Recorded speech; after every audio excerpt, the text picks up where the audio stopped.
नमस्कार, स्वागत है। आज हम लोग जो है पेपर 2019 का हम लोग सॉल्व कर रहे हैं।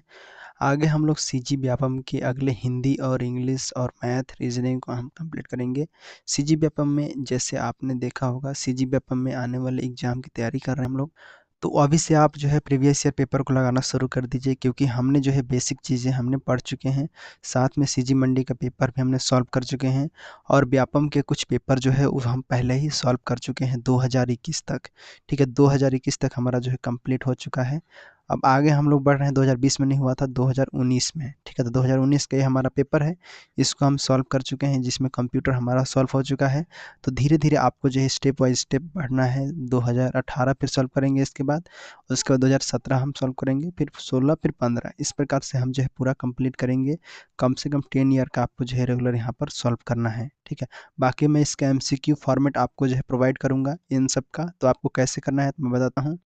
जैसे कि आप जानते हैं कि छत्तीसगढ़ में जनजाति और कला संस्कृति जो होता है उससे बहुत ज़्यादा क्वेश्चन बनते हैं और उसको जो है पढ़ना ज़रूरी आता है, क्योंकि वो हमारे जो है मूल चीज़ें हैं छत्तीसगढ़ के लिए। तो हम उसके बारे में देखेंगे। तो यहाँ पर सिंपल आपको जो है ये दिया है अपडेट, इसके ऊपर आपको जो है क्लिक कर देना है यहाँ पर। उसके बाद आपको नीचे चले आना है, कैटेगरी यहीं पर आपको जो है मिलेगा। नीचे आपको आना है यहाँ पर। ठीक है, इस पोस्ट खुल जाएगा यहाँ पर, आईसीआईसी वाला पोस्ट है। इसके ऊपर आपको नीचे चले आना है। नीचे यहाँ पर कैटेगरी है, कैटेगरी में आपको जनरल स्टडीज आपको सेलेक्ट कर लेना है।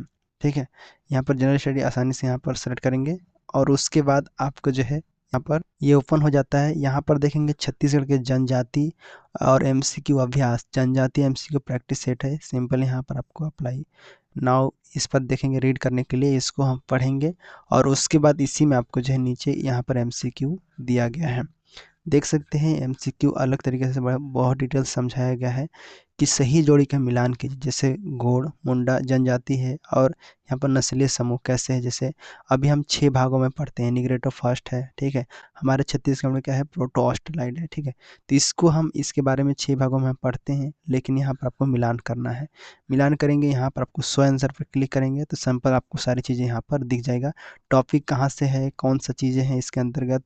ठीक है, ये सभी चीज़ें आपको यहाँ पर मिल जाएगा। उसके बाद कारण और जो कथन कारण क्वेश्चन होते हैं, कई बार आप कंफ्यूज हो जाते हैं कि कथन कारण नहीं बना पाते हैं।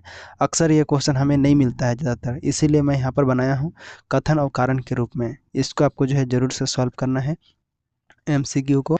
इससे सॉल्व करोगे तो ऐसे सवालों को देखकर आप घबराएंगे नहीं, इस सवालों को देखकर आप आसानी से जो है उसको हल करने के लिए आप शुरू हो जाएंगे। तो सिंपल आपको नीचे क्लिक करोगे, देखो कथन कारण के भी मैं डिटेल से समझा दिया हूँ। पहले आप खुद से यहाँ पर आंसर सोचेंगे, उसके बाद आपको जो है आंसर देना है यहाँ पर। ठीक है, उसी बार से पूरा सवाल यहाँ पर जो है केवल और जो है कूट वाले क्वेश्चन है, सही जोड़ी वाले क्वेश्चन है, यहाँ पर आपको उपलब्ध कराए गए हैं।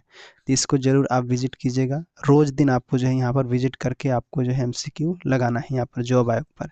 ठीक है, इसके अलावा जो है अगर आप पीडीएफ चाहते हैं जैसे मैथ का, यहाँ पर आपको टेस्ट सीरीज पर जाकर आपको जो है टेस्ट सीरीज लगाना रहता है। टेस्ट सीरीज में आपको जो है अलग अलग यहाँ पर पेपर देखेंगे, जो कि नॉर्मल आपको जैसे एग्जाम में पूछ जाते हैं उस टाइप से आपको यहाँ पर देखने को मिलेगा।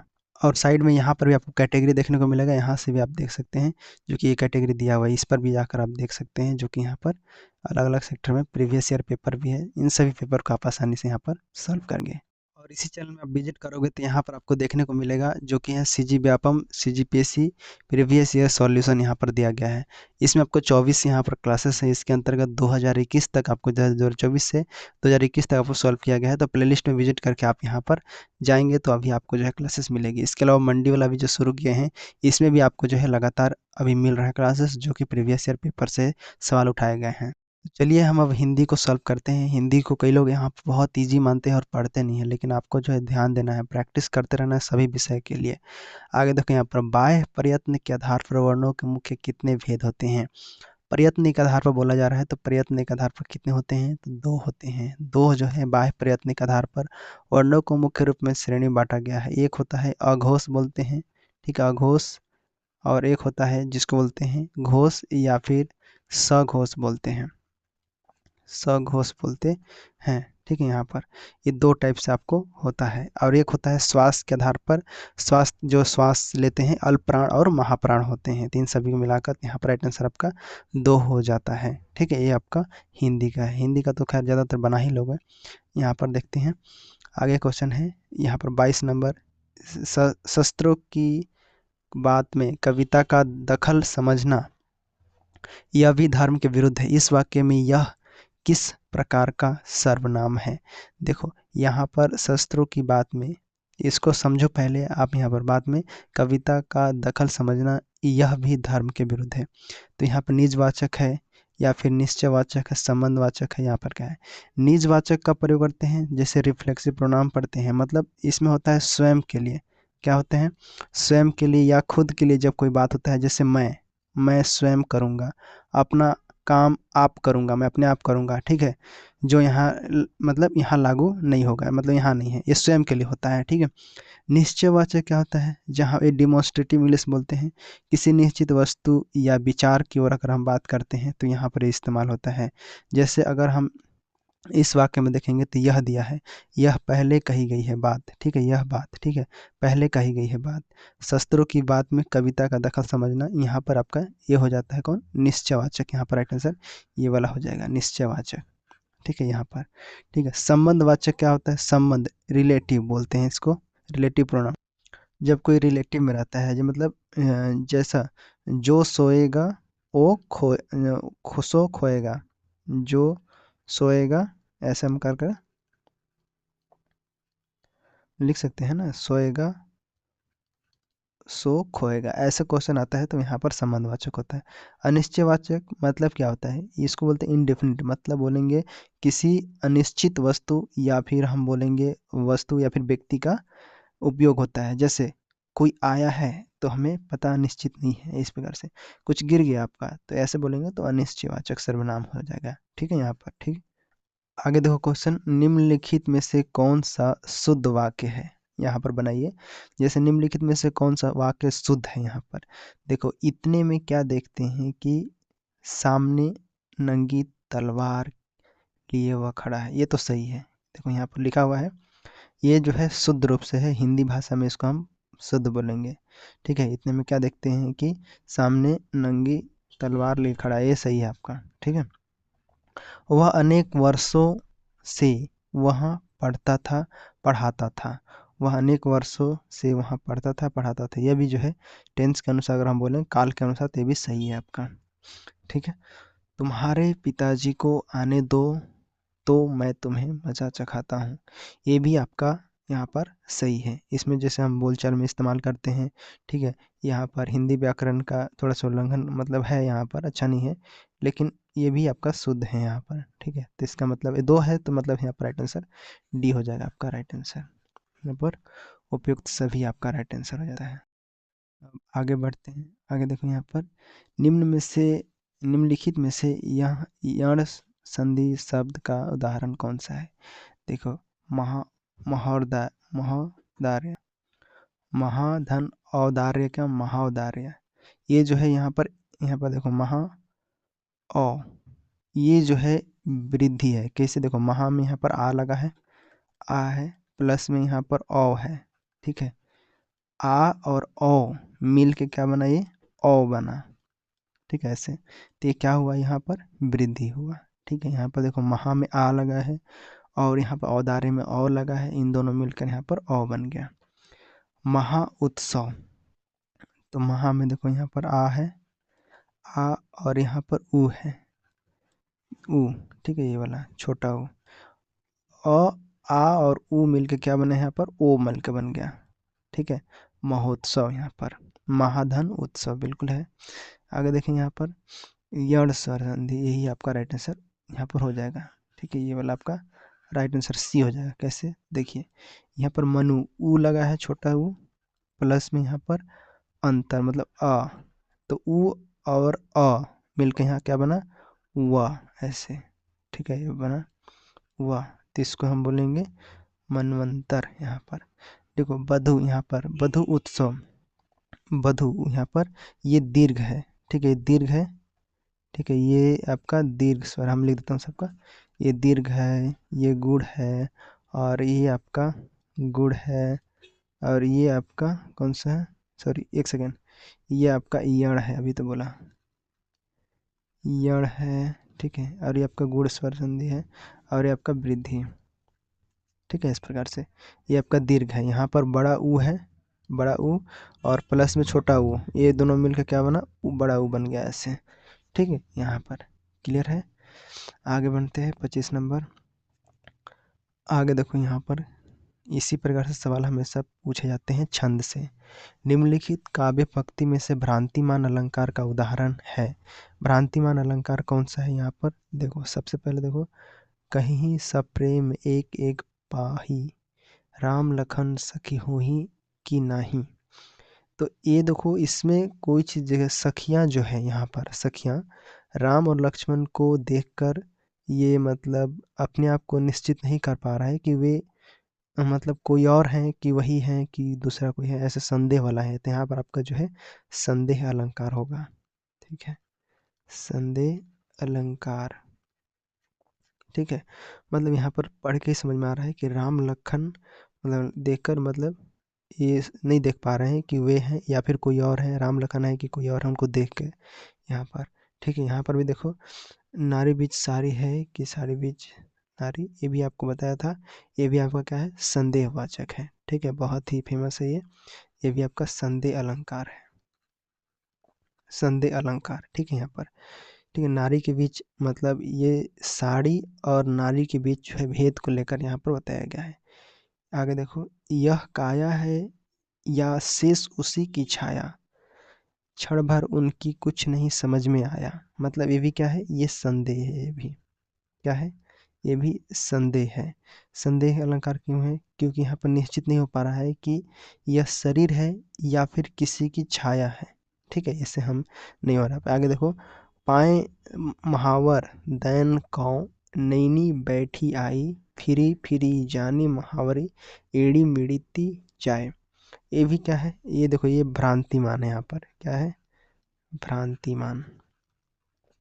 ये आपका भ्रांतिमान अलंकार है। मतलब यहाँ पर ये जो ये नाई है, नाई की बेटी को एड़ी की लालिमा, मतलब जो महावर है, महावर को लालिमा जो होते हैं रंगोली, लालिमा में उसको भ्रम होने लगा है। ठीक है, कि ये सच है कि वो महावर है या फिर कुछ और है, उसको भ्रम होने लगा। जहाँ पर भ्रम होता है उसको भ्रांतिमान यहाँ पर बोलते हैं, मतलब इसीलिए।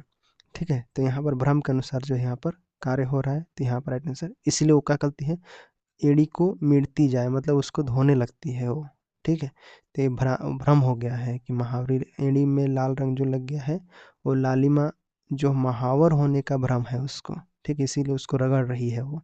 क्लियर है, तो ये आपका राइट आंसर हो जाता है। ठीक है, यहाँ पर क्लियर है।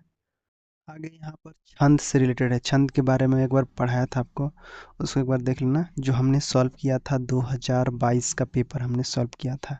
ठीक है, 22 या फिर आपको जो है 23 में, उसमें सॉल्व किया था, उसमें छंद के बारे में बताया था। देखो दोहा छंद के प्रत्येक चरण में कितनी मात्राएं होती है। दोहा यहाँ पर देखोगे, दोहा जो होता है पहला नंबर, दोहा का पहला नंबर देखो कि अगर हम दोहे की छंद के अनुसार अगर जाएं तो देखो पहले चरण पहला और हम तीसरा चरण लेते हैं, तो पहला यहाँ पर क्या है, ये विषम है, और तीसरा क्या है यहाँ पर, ये भी विषम है। तो जो विषम होता है दोहा में, विषम विषम वाले को मतलब इसमें देखो 1 और 3 ऐसे याद रखो कि 1 और 3 है मतलब 13 13। ठीक है, अगर हम 13 और 13 मात्राएं होती है तो समझ जाओ वो क्या है, वो दोहा है। ठीक है, तथा दूसरे दूसरे चरण में क्या होगा, दूसरे चरण में, ये पहले चरण में हो गया। ठीक है, या दूसरे चरण में होता है, दूसरे में सम होगा, दूसरे और चौथे में क्या होता है, दूसरे और चौथे में ये तो सम है, तो यहाँ पर 11 11 मात्राएं होती है। ठीक है, ये होता है, ये आपका दोहा का होता है। बाकी जैसे अगर आप दिया है यहाँ पर ये बी दिया है, ठीक है, ये आपका देखो यहाँ पर 13 दिया हुआ है ये। ठीक है, फिर उसके बाद ये विषम है, ये भी आपका 13, और ये आपका जो है दूसरा ये सम है, ये भी सम है। ठीक है, तो ये आपका राइट आंसर कौन सा, ऑप्शन नंबर ए वाला आपका राइट आंसर हो जाएगा। बाकी ये सब देखोगे तो यहाँ पर जस्ट इसका अपोजिट है, अपोजिट है मतलब ये क्या है, ये सब सोरठा छंद के हैं। क्या के हैं, सोरठा। ठीक है, तो यहाँ पर राइट आंसर क्या हो जाएगा, दोहा वाला आपका राइट आंसर हो जाएगा। ए सी और डी जो है इसके जस्ट विपरीत है यहाँ पर। ठीक है, सोरठा का है ये लोग। क्लियर है, आगे बढ़ते हैं। निम्नलिखित में से उपसर्ग युक्त है, कौन सा शब्द उपसर्ग युक्त है। देखो यहाँ पर अचेत, इसमें भी अचेत है, अचेत मतलब चेत, चेत का अचेत हो जाता है। इसमें भी अ उपसर्ग लगा हुआ है, ठीक है, इसमें भी अ उपसर्ग लगा हुआ है। अगर अ नहीं रहेगा तो यहाँ पर होश, अचेत मतलब होश में नहीं होना, अवचेत रहेगा तो उसमें मतलब सचेत में है, होश में है। अथा, अथा में मतलब था मतलब होता है गहराई, गहराई का पता, ठीक है, तो यहाँ पर भी आपका अ उपसर्ग है, ठीक है। अगर हम अ नहीं लगाते तो इसका अर्थ नहीं आता, मतलब इसका अर्थ हुआ कि जिसकी गहराई का पता ना हो, अथा हम बोलेंगे उसको, ठीक है।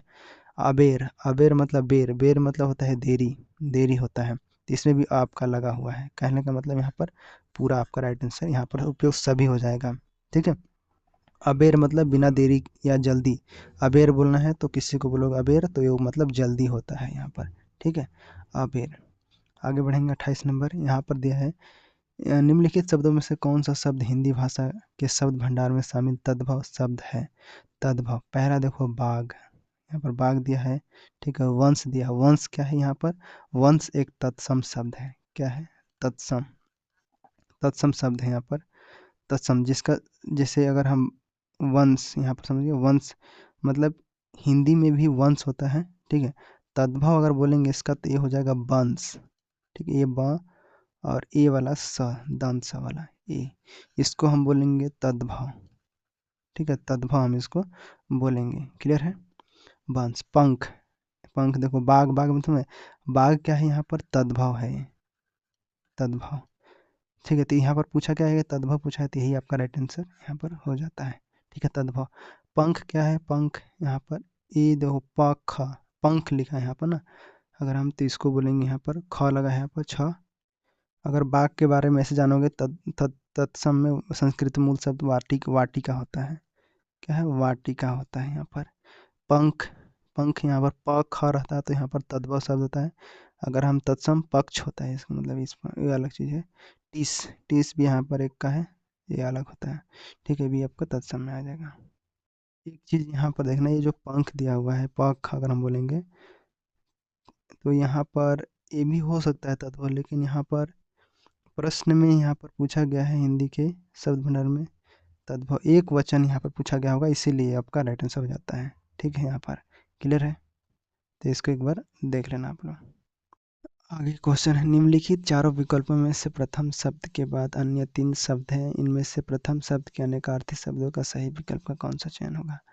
पहले काम का होगा प्रयोजन, गेहूं, इच्छा, ये जो है विकल्प यहाँ पर गलत है, क्योंकि काम के अनेकार्थी अगर शब्द बोलेंगे तो जैसे प्रयोजन और जो है इच्छा, ये देखो प्रयोजन और इच्छा सही है, ठीक है, लेकिन यहाँ पर गेहूं क्या है, गेहूं गलत है, गेहूं क्या है, एक अनाज है, इसलिए ये नहीं होगा, ठीक है। नाग, नाग यहाँ पर पर्वत है, ठीक है, पेड़ है, सांप है। देखो यहाँ पर ये भी विकल्प ऐसा ही है, ठीक है। देखो नाग शब्द कई अर्थ होते हैं, जिसमें पर्वत भी आता है, ठीक है, और पेड़ भी आता है, नाग का मतलब विशेष प्रकार के जो पेड़ होते हैं उसको नाग बोलते हैं, ठीक है, और सांप भी आता है, तो मतलब ये वाला आपका राइट आंसर हो जाता है यहाँ पर बी, ठीक है, आपका राइट आंसर हो जाता है।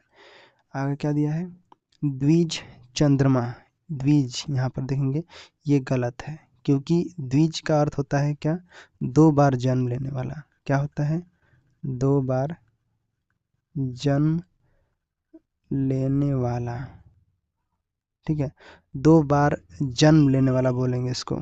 चंद्रमा, दांत, पक्षी, दांत यहाँ पर बोलेंगे, और ब्राह्मण, ये सब अनेकार्थी है इसके, चंद्रमा, दांत, दांत और पक्षी इसके सही अनेकार्थी है, लेकिन स्थिर ये नहीं है। स्थिर मतलब क्या होता है, अटल, जो चल नहीं सकता, अचल बोलेंगे उसको, ठीक है, तो इसका अर्थ द्विज नहीं होगा, तो यहाँ पर आपका ये आपका राइट आंसर हो जाता है। दांत भी दोबारा जन्म ले सकता है, आता है ना दूध के दांत के बाद, चंद्रमा भी दोबारा आ सकता है यहाँ पर, इसके लिए ये दोनों तो सही है, लेकिन स्थिर नहीं होना चाहिए। वर्ण, वर्ण में आपका रंग, प्रिय, अक्षर, ये भी गलत है, क्योंकि वर्ण का निकार्थी शब्दों में रंग और अक्षर का आता है, रंग या अक्षर, लेकिन यहाँ पर प्रिय लिखा है, प्रिय क्या है, ये पसंदीदा को बता रहा है, ये शब्द नहीं आएगा यहाँ पर, ठीक है, ये नहीं आएगा, ये तो ठीक है, लेकिन ये प्रिय शब्द यहाँ पर नहीं आएगा, क्लियर है। आगे देखें यहाँ पर, निम्नलिखित में से कौन सा शब्द कंज शब्द का पर्यायवाची है। कंज, देखो अमृत, अमृत यहाँ पर आपका जो है सही विकल्प है, कंज इसी को बोला जाता है। कंज का पर्यायवाची होता है यहाँ पर, ठीक है। ब्रह्मा, ब्रह्मा ये सही नहीं है, ठीक है। ब्रह्मा भी जो है कंज का पर्यायवाची है, लेकिन ब्रह्मा का जन्म कमल से हुआ है, इसलिए उन्हें कंज कहा जा सकता है यहाँ पर ब्रह्मा को। लेकिन ये विकल्प यहाँ पर सही नहीं माना जाएगा, क्योंकि ब्रह्मा भी जो है, लेकिन यहाँ पर आपका नहीं होगा, राइट आंसर यहाँ पर अमृत होगा। कमल में बोलेंगे, कमल यहाँ पर सही नहीं है, क्योंकि कमल कंज का मतलब उसी का सीधा पर्याय है यहाँ पर, ठीक है। यहाँ पूछा गया है कि पर्यायवाची शब्द नहीं है, नहीं है पूछा गया, तो इसका नहीं है जी, कंज का यहाँ पर पर्यायवाची नहीं है, ठीक है। ये आपका राइट आंसर। ब्रह्मा का है, क्योंकि ब्रह्मा जी से कमल पर जन्म लिए हैं, ठीक है, थोड़ा सा मिस्टेक हो गया। ये कमल पर जन्म लिए हैं, तो यहाँ पर एक कंज कहलाएंगे, ठीक है। कमल को यहाँ पर कंज कहेंगे, ठीक है, ये सीधा पर्यायवाची शब्द है। मदिरा, मदिरा भी यहाँ पर, मदिरा का जो अर्थ होता है शराब, अल्कोहल, यह भी क्या है, कंज का पर्यायवाची शब्द है। लेकिन यार ये तो नहीं है यहाँ पर, एक सेकेंड, यहाँ पर ये आपका राइट आंसर नहीं होगा। यहाँ पर जो आपका आंसर होगा वो होगा मदिरा, ये आपका राइट आंसर हो जाएगा। इसको नहीं बोलते हैं, फिर से समझ लो एक बार। देखो, अमृत को यहाँ पर कंज बोला जाता है, ठीक है, अमृत यहाँ पर कंज का शब्द का पर्यायवाची शब्द होता है, इसलिए। दूसरा ब्रह्मा, ब्रह्मा जी का कमल से जन्म हुआ है, तो ये आपका हो जाएगा कंज। कमल को डायरेक्ट यहाँ पर कंज बोला जा रहा है, कंज हो जाएगा। मदिरा का अर्थ अलग होता है, शराब या अल्कोहल होता है, तो यहाँ पर राइट आंसर आपका मदिरा हो जाता है, ठीक है। ये आपका राइट आंसर हो गया यहाँ पर, समझ में आया। तो इस प्रकार का आपका जो है सवाल था यहाँ पर। आगे हम लोग बढ़ेंगे इंग्लिश की ओर, ठीक है। तो इंग्लिश की ओर भी हम आगे बढ़ेंगे, आपको जो है विजिट कीजिएगा अगले क्लास में। यहाँ पर मैं आपको जो क्या हो जाएगा, इसका choose the correct feminine gender, gender के बारे में पढ़ाया हूँ। जेंडर आपको कहाँ से मिलेगा तो बता देता हूँ। यहाँ पर गूगल में आपको लिखना है सोल स्टडी, देखिए सोल स्टडी पर आपको लिखना है यहाँ पर। सोल स्टडी के बाद आपको सिंपल इसके ऊपर आपको क्लिक करना है, यहाँ पर जाना है, ठीक है। सोल स्टडी वेबसाइट पर जाना है, ओपन करना है इसे। ओपन करने के बाद आपके सामने यहाँ पर नोट्स दिखाई देगा इंग्लिश का, यहीं पर देखिए इंग्लिश नोट्स पीडीएफ, सिंपल इसके ऊपर आपको क्लिक करना है और नीचे आके आपको जो है यहाँ पर नोट्स को प्राप्त कर लेना है इस प्रकार से, ठीक है। यहाँ पर तो ये नोट्स आपको मिल जाएगा, तो जल्दी से इसको प्राप्त कर लीजिए। जेंडर का क्लासेस का नोट्स सोल स्टडी पर आपको मिल जाएगा। चलिए अगले क्लास में हम आप लोग इंग्लिश रिविजन कर लीजिएगा एक बार, अगले क्लास में हम प्रीवियस ईयर को सॉल्व करेंगे। मिलते हैं नेक्स्ट क्लास में, तब तक के लिए धन्यवाद।